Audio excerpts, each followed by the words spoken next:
Hello, I'm Brownfield Ag News anchor reporter Ken Anderson, and I want to welcome you to another in our series of Brownfield Google Hangout broadcasts.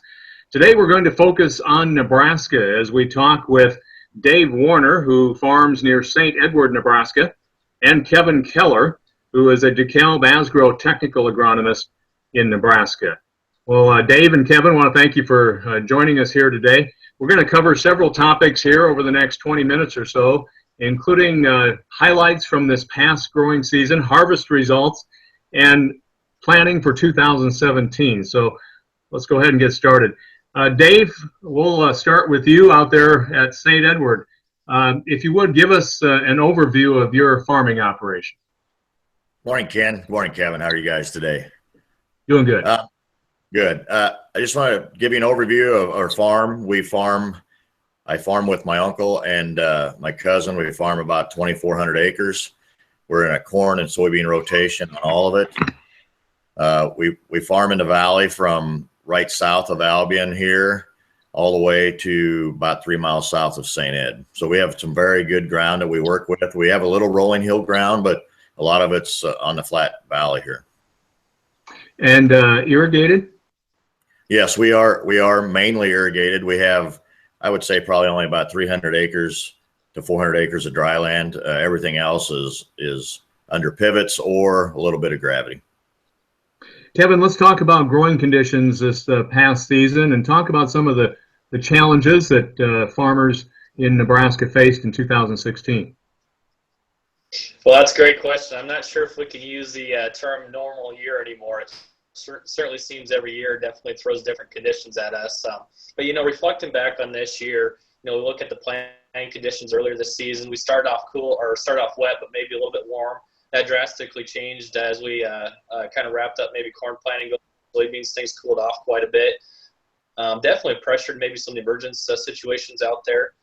So generally, speaking, we kind of had a tight window come planting season this year. A lot of growers were trying to get in the field, and the conditions weren't ideal. As it sounds, June dried off, became fairly dry across most all the state, but like I said, oddly enough, that's actually a positive. We dried off, and I think allowed some of the plants to recover a little bit. Probably avoided some of the springling seedling diseases that we would typically see if June would have stayed a little bit damp for us. July was a little bit of a challenge for a lot of producers across the state. We had that first week in July that turned off really cool prior to pollination. With that, we had a front come through with some wind. There was some green snap across different areas and different regions that growers saw in that particular week. And then later on in July, I think is what really backed off some of our corn potential out there, where we saw good yields, but maybe a little bit more average than what we had seen over the last few years. With the late heat that came in July, we had a lot of warm nights, especially south of I-80. That really caused for a little bit of tip back that we saw in some of the products out there, especially as you go south. In August, luckily again, we kind of recovered a little bit. We had some cooler temperatures in September, August through September, warm but then turning cool. But then in the late part of the growing season, we had pretty adequate temperatures, nice mild temperatures, and really didn't freeze until extremely late, so we had a nice finish for the crop.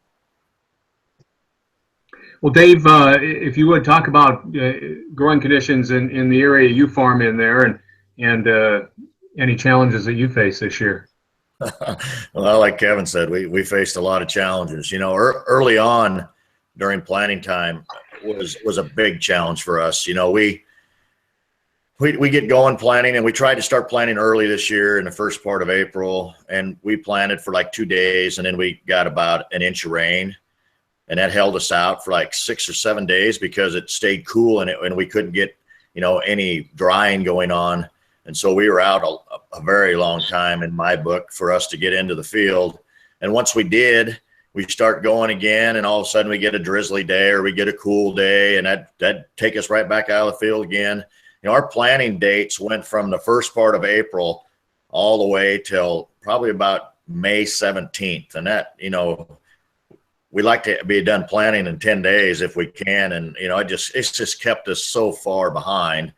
And so, we started out with that challenge and we faced it all through the summer. And like Kevin said, June's turned off really dry. It helped us a lot to where we could get herbicides put on and get stuff done. But yet coming into the first part of July, we had that cool front come through. We had a very, very bad wind, actually 2 nights out of 3. We had some very bad green snap in some areas and on some hybrids that, basically we could not recover from for the whole year. And so, then we had pollination problems also. We had really hot nights, and we just couldn't cool down. The plant couldn't stop growing. It just never shut down. And so we were always fighting something through the summer, and that showed at harvest on some of our yields. Our corn yields were probably down 15 to 20% on some of it, but on the other side, our soybean yields were tremendous this year. Yeah, a lot of outstanding reports on soybeans for sure. Kevin, back to you. Let's talk about corn and how you think the DEKALB corn products performed throughout Nebraska this year. Yeah, great question. So even with the challenges that we saw this year, we feel that DEKALB had a great year. Through some of those emergence concerns that we saw, definitely in July, it seemed like a lot of the products handled overall the green snap that we had. Although a lot of growers saw some, it seemed like we saw a little less in the DEKALB lineup.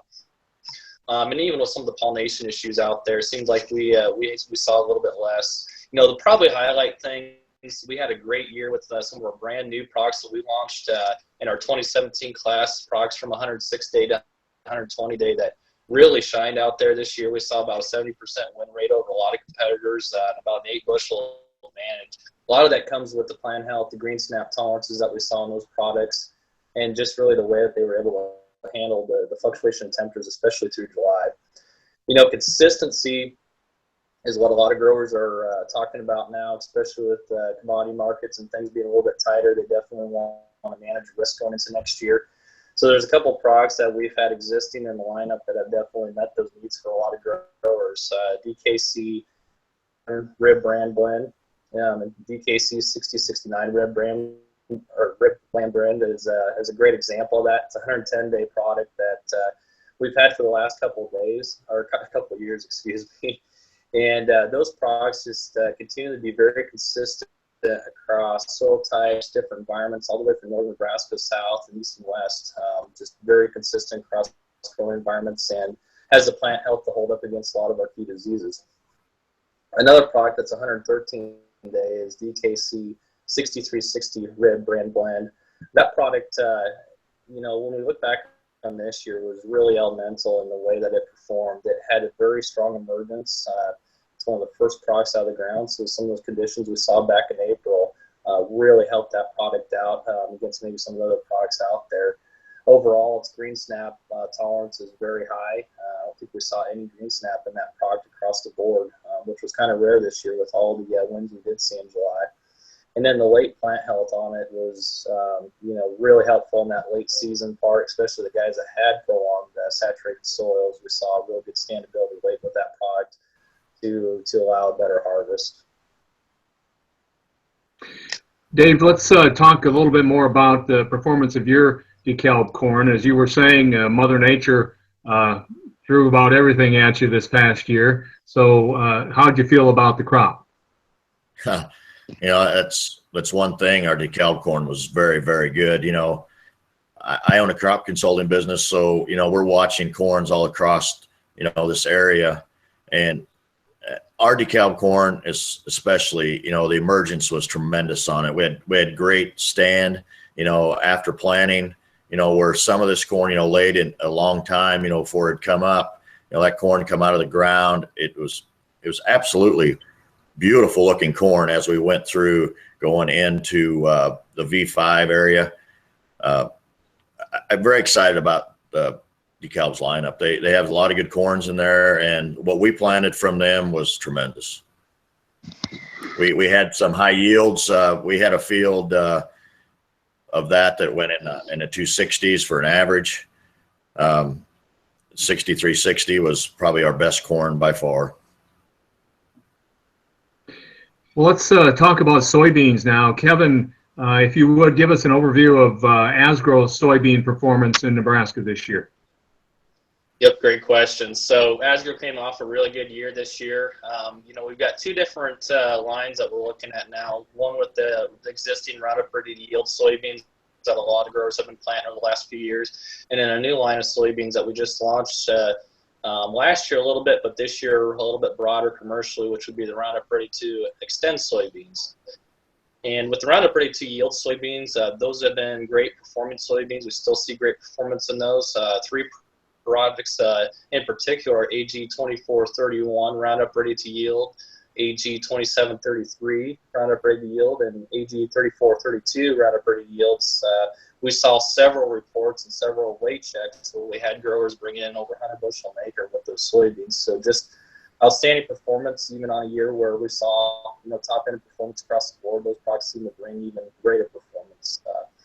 In the Roundup Ready to Yield soybeans, that's another system we'll talk about here in a little bit, but just from a genetic standpoint, they definitely kept up with our current class of Roundup Ready to Yield soybeans. In fact, in the South Central area that I work in, I was just running numbers on them the other day, and we had 8 varieties from 2.4 to 3.9 that actually showed a 70% win rate against key competitors out there, products that are very popular in my South Central area, and about a 3 bushel advantage. So there's value on the yield side, but definitely on the weed control system side as well. Well, Dave, you mentioned earlier outstanding soybean yields this year. So talk about your Asgrow soybeans and how they performed. Well, Ken, we probably plant about 90% of our beans are Asgrow beans, and one number in particular is 2733s. That bean for us has shined for the last 2 to 3 years. It just has exceptional out of the ground emergence, and that bean will respond to what you want to do to high yields. We've done a few things to it, babying it along, as you would say, to make it respond to yield, and it has worked for us the last couple of years. What Kevin said about 100 bushel beans is very true. I mean, there were some beans this year that were way over 100 bushel beans. Just very excited about their lineup. The new Extend beans that are coming look exceptionally well. Pretty excited to try some of them also. Well, let's talk about 2017 here.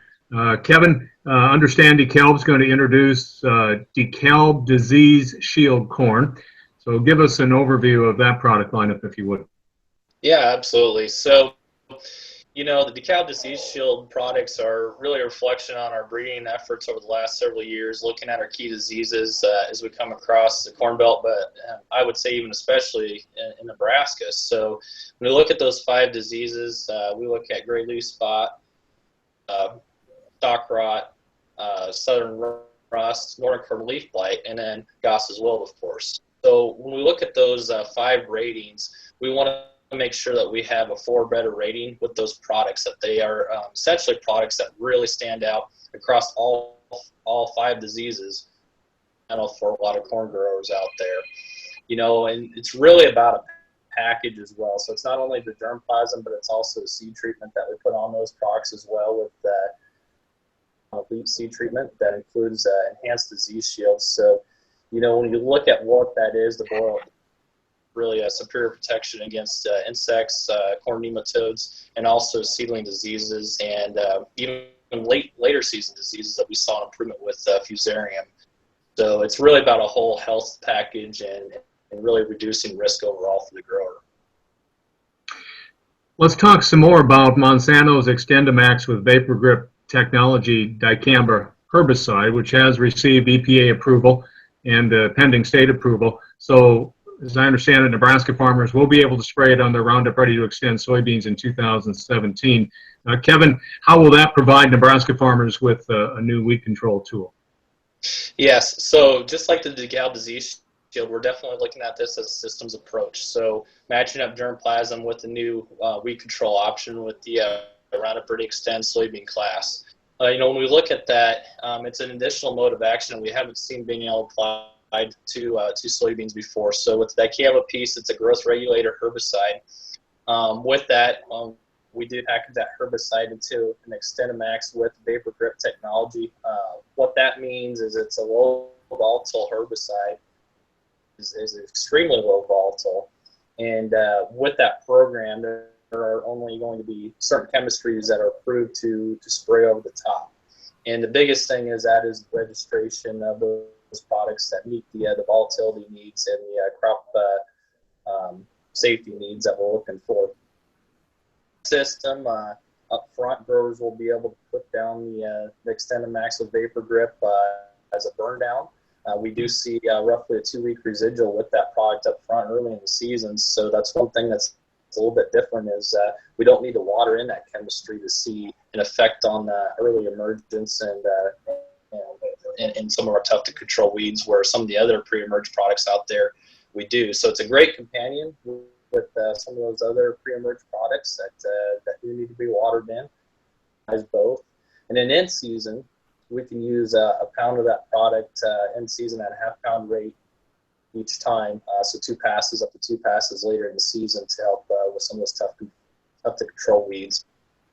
With that system, I do want to highlight that the Roundup Ready Plus program definitely encourages growers to utilize overlapping chemistries, and we want to definitely make sure that we're not focused on a single mode of action, but multiple mode of action, so we aren't putting selective pressure on any chemistry, including XtendiMax with vapor grip.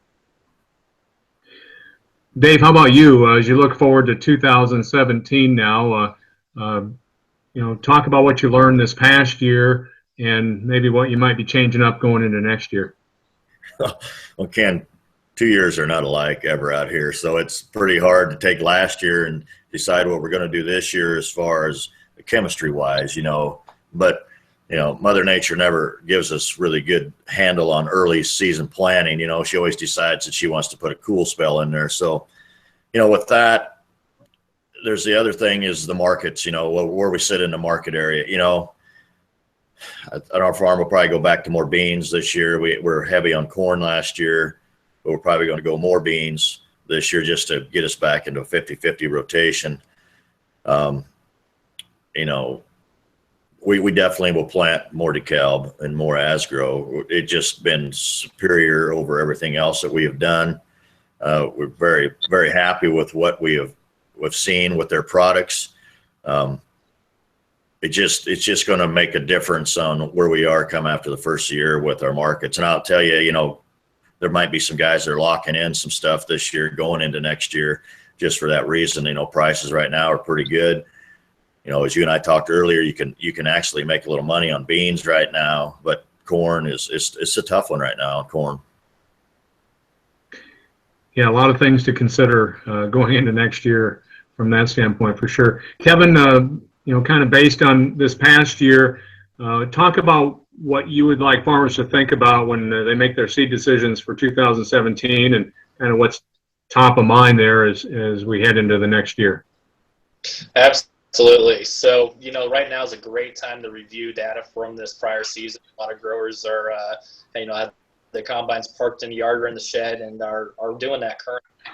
We have a couple of great tools to help growers do that. One of the tools that we have utilized in our system, so to speak, the FieldView Plus with our climate platform. But irregardless of that, it's really about return on investment. Like Dave was mentioning, we're at some tougher times right now, and that return on investment is very important. We had a lot of growers that had mentioned sometimes we may not have the lowest price seed out there, but we're often competitive, and they're seeing the return on investment either through some reduced risk that we bring with products like the DEKALB Disease Shield, but definitely with the yield on the backside. We talked about several challenges this year. It seemed like we overcame those challenges extremely well in the marketplace in general. So, definitely talk with your local seed expert on what that may look like and what that package may entail. But it's definitely about weighing all costs right now. So I encourage growers to take a look at that. All right. Final thoughts, guys. Any comments here for the good of the cause as we close things out? Thanks for fortunate to talk to you, Ken, about this morning about what things are going on out here and how things looked last year and where we go to 2017. Very good. Well, I sure appreciate your time, Dave and Kevin. I'm talking with Dave Warner, farmer from St. Edward, Nebraska. Kevin Keller, DEKALB, Asgrow, technical agronomist in Nebraska. Thanks for joining us today. And if you'd like more information on the topics we talked about today, you can visit with your local DEKALB Asgrow dealer, or you can visit dekalb.com and asgrow.com. Thanks for joining us. I'm Ken Anderson. Thanks, Ken. Ken and Dave.